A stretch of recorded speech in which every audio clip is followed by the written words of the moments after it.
Hoy vamos a crear un espacio de debate sensato, claro y con el rigor que merecen temas tan importantes como la alimentación, la nutrición o la salud. Al final, es cierto que entender, ¿no?, y saber cómo afectan las propiedades sensoriales de los alimentos puede ayudarnos y mucho a promover dietas más saludables. Y de esto es de lo que, pues precisamente queremos hablar ahora.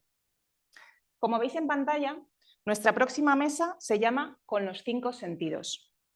Un título que creo que es muy apropiado para hablar de un tema que habla sobre todo de percepción sensorial y de cómo nosotros no solamente comemos para nutrirnos, sino que también lo hacemos, pues, por ejemplo, por placer o en base a cómo nos sentimos. Para hablar de este tema y otros muchos más, tengo conmigo a 3 expertos en el campo, que los invito a subir al escenario. Al doctor Daniel Martínez Maqueda, investigador gastrocientífico en el Centro de Innovación Gastronómica perteneciente al IMIDRA, aquí en Madrid. A la doctora Rocío Teruel, doctora en Ciencia y Tecnología de los Alimentos y experta en análisis sensorial.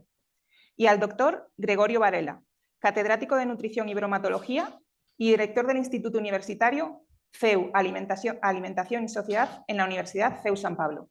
Gracias a los 3 por acompañarnos en esta mañana.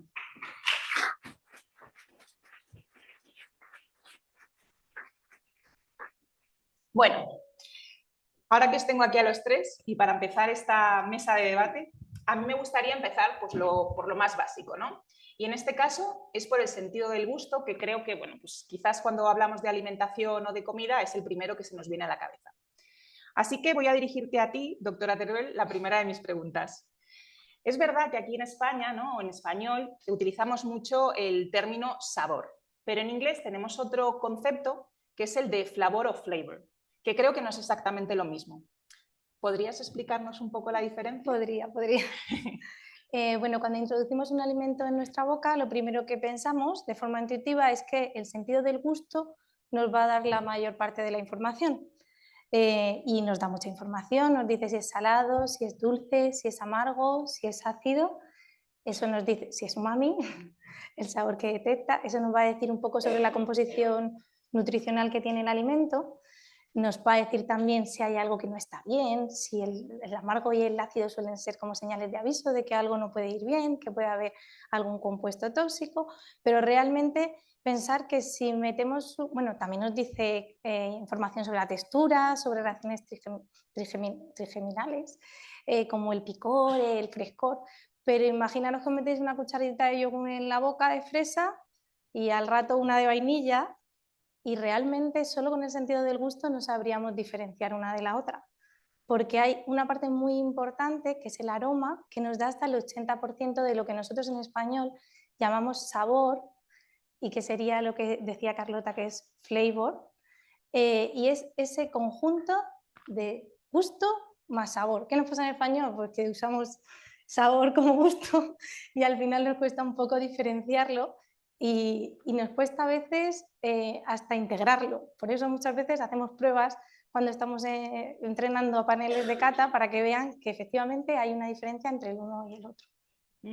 Muchas gracias. Entiendo entonces, pues que al final diríamos como que sabor y olfato están muy vinculados y que el sabor sería, diríamos, como el esqueleto, ¿no? Sí. Y el flavor en este caso, pues el cuerpo, el cuerpo entero, que le da la personalidad al sabor, ¿no? Efectivamente, nos daría los matices, y el cerebro, que es el encargado al final de todo, integra esas dos sensaciones que no son lineales en realidad. Es decir, un sabor, o sea, el gusto y el aroma de forma separada no transmiten la misma información que en conjunto. Ajá. Muy interesante. Bueno, y hablando de sabores, doctor Varela, a mí hay algo que me llama mucho la atención. Y es que hay algunos sabores, pues que parece que nos gustan desde que somos bebés, y hay otros que quizás nos producen rechazo casi de forma instintiva. ¿Podrías explicarnos qué hay de innato y qué hay de aprendido en que algo, pues nos guste o nos produzca rechazo? Bueno, pues efectivamente, Carlota, la verdad es que es bien conocido, ¿no?, que nuestra predisposición es fundamentalmente al sabor dulce, ¿no? Lo cual está muy bien, porque realmente cuando, digamos, recomendamos, por ejemplo, por la lactancia materna también va asociada, como no, a un cierto carácter dulce, para que tenga éxito, ¿no? El problema viene cuando realmente luego no acostumbramos o no nos acostumbramos a combinar sabores, ¿no? Y por eso nosotros siempre nos obsesionamos en que el aprendizaje tiene que ser, yo creo, casi desde que nacemos, ¿no? Y realmente cuando, por ejemplo, se han hecho experiencias, cuando hemos hecho experiencias alrededor de los talleres del gusto, pues en los niños más pequeñitos han tenido un éxito espectacular. ¿Qué pretenden esos talleres del gusto? Pues fundamentalmente eso, que seamos capaces de aprender a combinar alimentos con distintos sabores, porque finalmente eso ¿qué es a lo que nos va a llevar? Pues a tener algo que es fundamental, que es diversidad en los alimentos que constituyen nuestra dieta, que además ahora, pues seguro que todos los que estamos aquí sabemos, es un punto crítico, ¿no? El intentar que haya una muy buena diversidad de alimentos en el conjunto de nuestra dieta, porque hemos perdido en ese sentido también riqueza de alimentos. Entonces hay una parte, por supuesto, que viene condicionada por la predisposición genética y una parte de aprendizaje, pero que nos queda mucho todavía, yo creo. Es una asignatura pendiente, ¿no? Yo creo en ese sentido. Entonces, el aprendizaje debe ser desde que comenzamos y casi hasta que nos morimos, porque va modificándose pues todo el tema del gusto. Pensemos en todo lo que es la problemática de los trastornos del gusto, a los cuales no hacemos en muchas ocasiones suficiente caso y mención, que va a condicionar la alimentación de la persona mayor, etcétera, etcétera. Luego, si queréis, pues entramos en más debate. Vale, me quedo con eso y me quedo con otra palabra que has mencionado, que es aprendizaje. Aprendizaje del gusto o educar el paladar, que entiendo que se puede. Sí, sí, la verdad es que, claro, perdona, sí, sí. No, continúa y luego te No, hago mi no, pregunta. ya te comentaba, o sea, es decir, cuando realmente estamos pensando a veces en catas, ¿no? Normalmente tenemos la imagen de la edad adulta, ¿no? No, tenemos que hacer catas, si queréis denominarlas infantiles, catas juveniles y catas senior, ¿no? Para decir una palabra en ese sentido. Pero hay algo que yo creo que también es muy interesante y también planteo como reto, antes cuando hablabas también de esa combinación de color, sabor, flavor, es que de alguna manera deberíamos intentar caracterizar lo que podríamos denominar el healthy taste, ¿no? Estamos tan obsesionados muchas veces por lo saludable, que está muy bien, pero eso tiene que ir acompañado, pues como siempre decimos, de lo que nos gusta. Entonces, si somos capaces de caracterizar de alguna manera el healthy taste desde el punto de vista de aroma, desde el punto de vista de sabor, olor, etcétera, ¿no? Y por último, a mí también me preocupa, ahora que estás comentando lo del aprendizaje, que sobre todo entre los más jóvenes, y aquí tenemos mucha gente joven, pues nuestra percepción es que preocupa menos que preocupaba o interesa menos que lo que interesaba hace unos años. A mí me parece que lo que son los sabores finalmente es un legado magnífico que casi debería ser patrimonio, ¿no? Y cuando hablo de sabores, pues pensemos en todo lo que es la gastronomía, nuestras recetas, etc. Mira, has hablado de healthy taste, de aprendizaje, y un poco esa era la siguiente pregunta que yo tenía para ti. Bueno, para ti o para cualquiera de vosotros dos, el que quiera responder está bien, es bienvenido que lo haga. Bueno, yo pienso mucho en términos de reformulación y en cómo podemos mejorar los alimentos y bebidas. Y de cara, por ejemplo, a educar ese paladar, que entiendo que se puede, lo hemos visto y lo has comentado tú, Gregorio, bueno, podemos de alguna forma, o cómo lo hacemos a la hora de, por ejemplo, reducir nutrientes como el azúcar o la sal, de manera, bueno, pues de que no perdamos esa aceptabilidad o ese placer en la dieta. ¿Qué limitaciones tenemos para hacerlo? Bueno, el que quiera, que esa... Bueno, yo creo que primero hay que situar que realmente la percepción sensorial no solo se basa en lo que serían los gustos, o sea, el gusto, el olfato, sino que va mucho más allá. Entonces, realmente estamos ante una percepción multisensorial. Nuestro cerebro realmente la aceptación no solo la basa en estos sentidos, sino que forma como una imagen completa de todo aquello que recibe, pero luego integra mucho esas señales. Es decir, Es algo muy simple, pero por ejemplo podemos hacer ejercicio mental de pensar en que comemos algo, tenemos una serie de sensaciones relacionadas en nuestros sentidos, pero ahora simplemente vamos a pensar que en vez de comerlo nosotros nos lo da una persona, es decir, una persona es la que nos va a dar la comida, con lo cual ahí va a cambiar totalmente el enfoque que vamos a tener, las sensaciones, nos va a recordar, por ejemplo, a un momento dado a nuestra infancia, nos va a cambiar el ritmo de la ingesta. Es decir, un poco por ahí yo iría en el sentido de cómo reformular, es decir, hay una serie de parámetros que rodean simplemente a lo que es la disminución de un determinado nutriente, como puede ser, o sea, de un ingrediente, como puede ser la sal o el azúcar, en una serie de factores que realmente nos influyen, como por ejemplo puede ser la información que se da del producto. Es decir, todo ese valor no tangible que hay del producto, es decir, que nos transmite ese producto. Y un poco yo iría por ahí, no solo es importante lo que es la disminución en sí de los ingredientes, pero también trabajar todo lo que es el contexto que rodea. Sí, si me permite, la reformulación, vamos a ver, la construcción de un alimento, yo creo que es como la construcción de una casa, ¿no? Que necesita poner en primer lugar bien los cimientos e ir construyendo para luego que la casa sea segura, que la casa no tenga riesgos, que sea saludable, que estés a gusto, que sea satisfactoria, etcétera, ¿no? Y las casas necesitan reformas. Y la reformulación sería pues como cuando decidimos, ¿no?, reformar nuestra casa por una razón, por la razón que sea, y entonces ¿qué nos planteamos a la hora de reformular? Pues consideraciones. A ver, yo voy a reformar, pero no quiero molestar a los que son mis convivientes. O sea, no puedo modificar, dicho en términos nutricionales, el metabolismo de los nutrientes que están contenidos ahí en ese alimento que finalmente voy a modificar. Por supuesto, no quiero modificar las características organolépticas, o al menos que no vayan a peor. Si van a mejor, pues mejor, ¿no? En ese sentido, por supuesto, me tengo que preguntar si esa reformulación está basada en necesidades que tiene realmente la población, o es más motivo, o viene más bien motivada pues por modas, por miedos, por presiones, como también se ha comentado antes en la ponencia inaugural. En fin, hay muchas consideraciones que se hacen. El coste, ¿no? No es lo mismo el coste de un nutriente que otro cuando se fortifica. Y luego cuando hablamos de reformulación, yo creo que muchas veces el pensamiento es de eliminar o reducir contenido nutricional en determinadas categorías de alimentos. Pero, sin embargo, la reformulación también hay que entenderla en ocasiones como incorporar. Y lo digo porque cuando, por ejemplo, se han analizado a través de estudios tan determinantes como ha sido el Lancet Global Health, en el cual participamos con nuestras encuestas, pues qué es lo que nos sobra y qué es lo que nos falta, en más de 195 países y se asocia pues con patologías, enfermedades cardiovasculares, etcétera, efectivamente nos sobra sal como primer factor en la Champions League.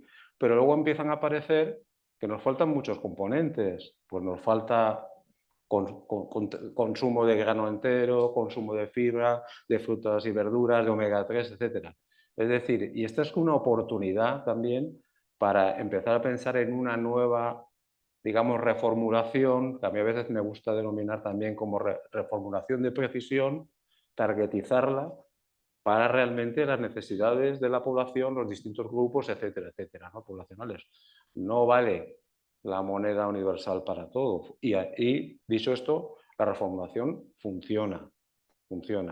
No es mágica y milagrosa, pero funciona como han demostrado en muchos estudios. Yo haría una pequeña, es que creo que es bonito también integrar, como tecnóloga a mí me apasiona la reformulación, entonces creo que es bonito integrar las dos cosas. Cuando hablamos de ciencia sensorial, lo que estamos diciendo es que todo eso que hace nuestro cerebro, que muchas veces integra información que le llega de diferentes ámbitos, lo podemos utilizar para reformular y obtener productos que son mejores. Entonces a mí me parece como que tenemos una oportunidad muy amplia, no solo para reducir, que ya hemos visto, por ejemplo, la textura. Si nosotros modificamos la textura y lo que hacemos es incluir la sal en pulsos, como de forma heterogénea, nuestro paladar la va a recepcionar, por decirlo de alguna manera, la va a recibir en momentos diferentes y eso va a hacer que entendamos que ese alimento está mucho más salado de lo que está y podamos reducir hasta el 30% de la sal o del azúcar. Entonces, van tan de la mano, yo creo, toda la parte de integración multisensorial de nuestro cerebro y la reformulación, que creo que desde la industria se tiene muy claro que si un producto no gusta no se consume, y que a lo mejor desde la parte clínica tenemos que hacer un poco también un totum revolutum y decir, nosotros también lo tenemos que utilizar. Sí, desde luego que mantener el placer en eso que comemos es fundamental para que, bueno, pues podamos seguir con nuestras recomendaciones nutricionales de manera, bueno, pues lo más adecuada posible, ¿no? Y esto me lleva a una reflexión antes de volver a los sentidos, y es que llevamos tiempo, ¿no? Bueno, proponiendo guías y recomendaciones dietéticas a la población para, bueno, pues orientar su alimentación hacia unos hábitos más saludables. El caso es que, bueno, yo pensando en ello también me venía a la cabeza que llevamos tiempo proponiéndolo, pero también llevamos tiempo viendo que realmente la adherencia a estas guías es bastante bajita. Entonces, con todo este mapa sensorial, ¿no? y integración a nivel cerebral que estamos comentando, y que no solamente son los nutrientes o la reducción de nutrientes lo que podríamos tocar, me gustaría saber vuestra opinión sobre, bueno, pues si deberíamos incluir esta parte de la percepción sensorial en las guías alimentarias, y de hacerlo, ¿cómo creéis vosotros, bueno, pues que podríamos hacerlo? Es decir, cada uno que me dé su opinión, porque seguro que entre todos llegamos a una solución que, bueno, pues merece la pena empezar a pensar en ponerla en práctica. Bueno, yo creo que es muy importante la información siempre, es decir, por ejemplo, tengo la oportunidad de trabajar en un proyecto de gastronomía circular, en el cual la parte sensorial para nosotros es muy importante en cuanto a la aceptación de los desarrollos que hacemos, y hasta ahora pues hemos tenido, bueno, estos desarrollos incluyen la inclusión de subproductos, de otros procesos de alimentación, de otros productos de alimentación en nuevos productos. Generalmente siempre tenemos un enfoque saludable y medioambientalmente favorable para recoger ese subproducto que no tenga un impacto. Nuestra experiencia es que, bueno, primero les damos los productos que los caten de una forma ciega, es decir, no informada, y luego ya le aportamos esa información, y vemos que los cambios que hay por parte de la reevaluación de los consumidores es brutal, o sea, llega a niveles del 85% de reevaluación de lo que habíamos opinado antes. Es decir, con lo cual yo creo que es muy importante incidir bastante en lo que sería la información, es decir, los valores que van asociados a un determinado alimento o las mejoras que se consiguen cuando realmente se bajan esos ingredientes o esos nutrientes que no son los más beneficiosos. ¿Podrías ponernos un ejemplo con algún tipo de producto en específico de cómo lo hacéis? Sí, pues concretamente podemos hablar de una pasta tipo italiana, en la cual incluimos la parte inferior del espárrago que se queda en el campo. Nosotros cuando compramos un manojo de espárragos hay un corte, es un poco aleatorio muchas veces, y en el campo se queda pues como un 40% de lo que sería el manojo todo, o sea, la altura total del espárrago. Pues bien, ese espárrago nosotros lo procesamos, siempre intentando que sea el máximo aprovechamiento y el mínimo procesado, y lo incorporamos, por ejemplo, a esta pasta, de tal forma que cuando uno está tomando 100 gramos de esta pasta en seco, pues es el equivalente a tomar entre 70 y 110 gramos de producto fresco.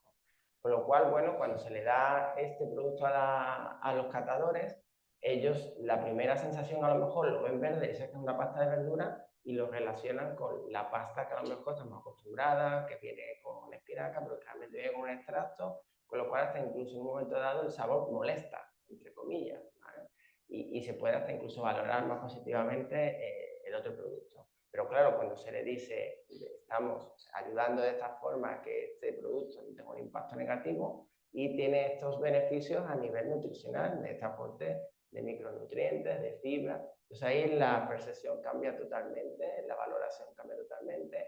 Hasta incluso también hacemos lo que es un cata, es decir, un cata de que seleccionen todas las emociones que realmente están sintiendo, y la mayoría, de una forma abrumadora, son positivas, o sea, alegres, o sea, que se encuentran solidarios, se encuentran involucrados.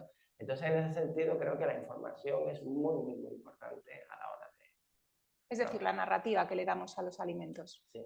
Sí, yo tenía otra pregunta sobre este tema y luego vuelvo a cuál es vuestra opinión sobre las guías y la sensorialidad.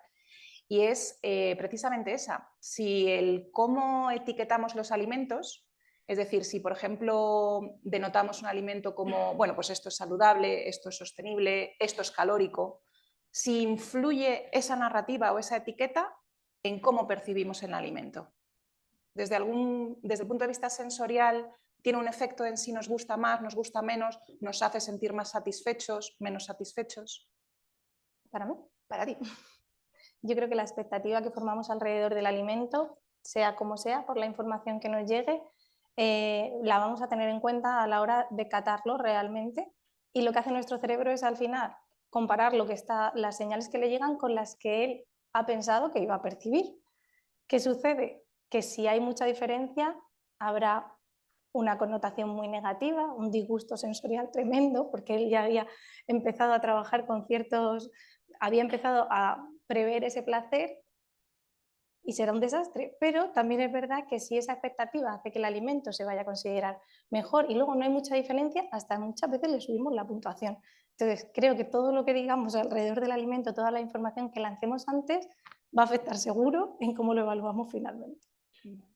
Bueno, a mí, si me permites, Carlota, Sí, claro. En relación con este tema, la verdad es que cada vez hay más información, ¿no?, a través de los alimentos, el etiquetado, pero lo cierto es que luego cuando ves los resultados, por ejemplo, del panel de consumo alimentario del Ministerio de Agricultura, que ves, pues están muy repartidos los factores que influyen en la decisión alimentaria. Pues el que gana es la practicidad y conveniencia. Es así.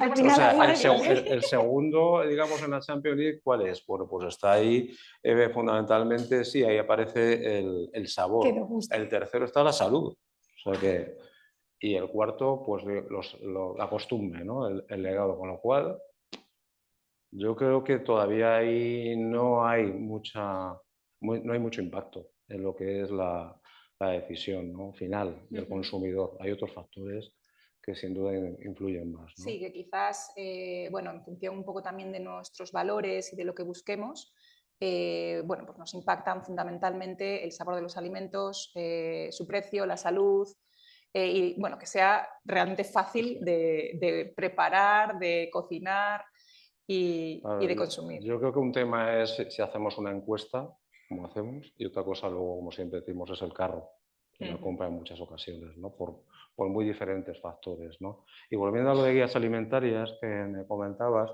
bueno, yo soy un convencido, un obsesionado, pero con moderación, del poder de los sentidos. De que si realmente fuéramos capaces de desarrollar, en primer lugar, un portfolio de la importancia que tienen los 5 sentidos, y sobre esos 5 sentidos siempre hay un sexto que se nos olvida, que es el sentido común, que es el que normalmente nos falta, pero bueno, vayamos con los 5 sentidos, ¿no?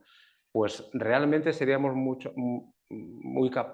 más capaces, por ejemplo, de poder saber cómo se encuentra una persona, un paciente, desde el punto de vista de su estado nutricional. Es decir, a mí me gustaría que cuando una persona va a atención primaria o a una consulta de nutrición y dietética, pues de entrada se pudiera preguntar cómo se encuentra su dentadura, qué capacidad tiene, pues, para distinguir, discriminar colores, olores, tiene algún problema de vista, tiene algún problema de olor, porque eso ya nos va a decir mucho desde el punto de vista de cómo está comiendo y sobre todo qué es lo que debe comer.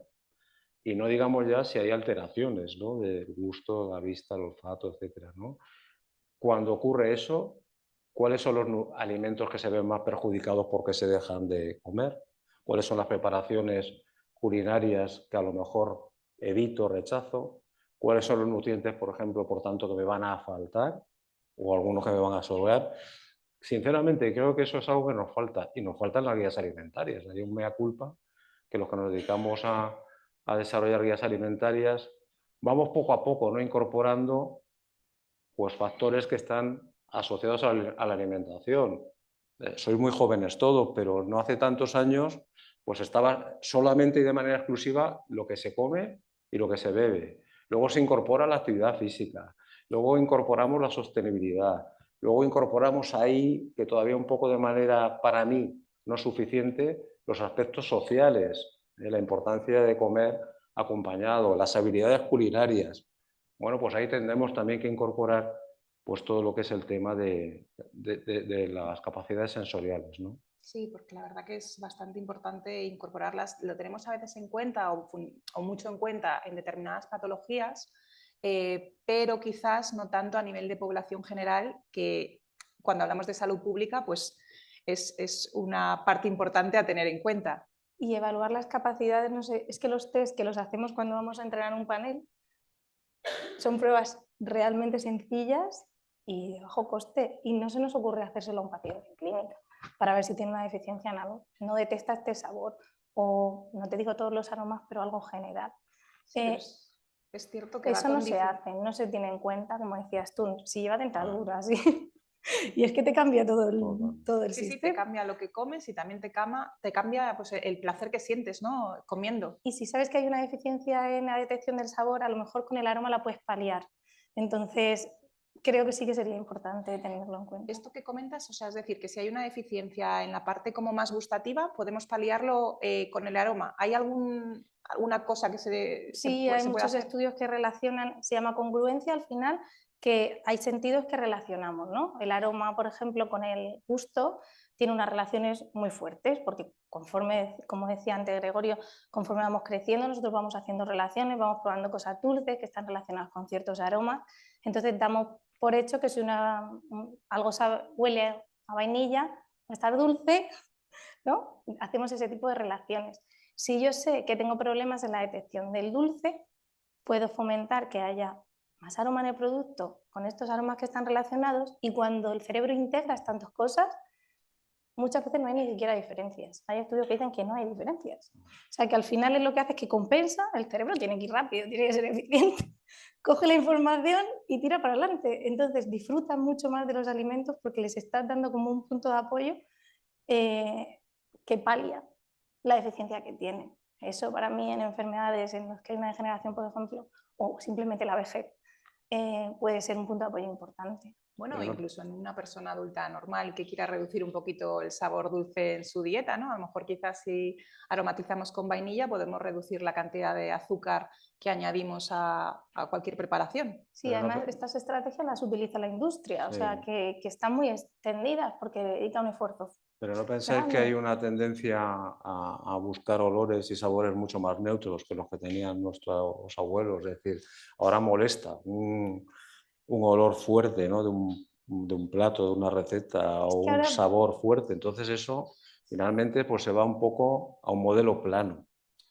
Eso por un lado. Y luego la alimentación que tiende a ser, desde mi punto de vista, más verticalizada que horizontal. Y nosotros seguimos pensando, desde luego en el ámbito más de nutrición, que necesitas ver desde luego los alimentos para conocer y que realmente que tu decisión alimentaria sea mejor. Yo veo esas tendencias que sí me preocupan, sobre todo entre la gente más joven. Sí, a ver, no sé, también ahora nuestra generación de padres que somos, creo que atacamos mucho a la parte infantil, queremos suplir un poco eso, porque yo sí que veo que a los niños de hoy en día sí que se les muestra la apertura desde mucho antes, los alimentos como más completos, y es interesante porque hasta los 2 años no suelen mostrar neofobia, o sea que suelen integrar, bueno, eso seguro que vosotros lo tenéis mucho más estudiado de lo que yo pueda decir, pero que creo que a lo mejor sí que en la población más infantil lo estamos intentando trabajar y los adolescentes se han quedado en tierra de nadie, puede ser.